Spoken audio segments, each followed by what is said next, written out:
I've read about 4 different occurrences of push-in robberies in Woodhaven and Ozone Park, where the perpetrators were, they were overtaking the people outside of their homes and pushing them inside their homes and tying them up and robbing them.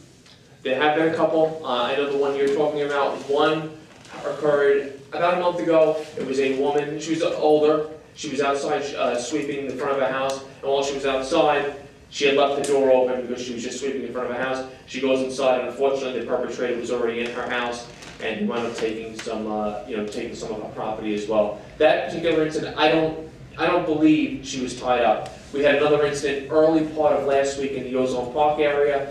An individual entered the home. The 2 elderly people that resided there. What I mean by elderly, they were both over 80 years of age. They did not lock their door for some reason. He went inside, he took money, and I believe just one bracelet. A woman had a bracelet on.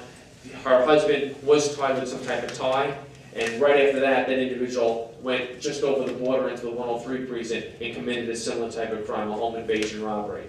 So, it's something that has, I just mentioned 2 off the top of my head that I do know about.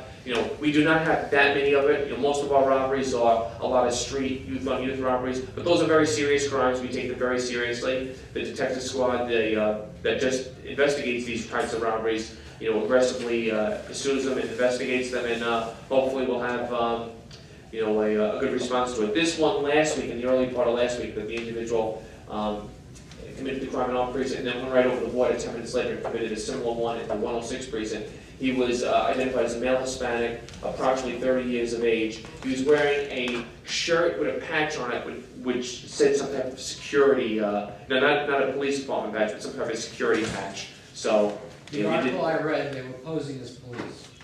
Not this particular one. There are ones that do occur where a person will say, police, they'll have a bogus shield, maybe a bogus NYPD jacket on, but there's none of those that have happened in recent months in our precinct that I can show. Maybe it occurred in the 106 precinct. This was in the last month. There were 4 occurrences, and according to the article, it was in the 4. Not off the top. I don't recall any off the top of my head. Okay. Thank you. Thank you.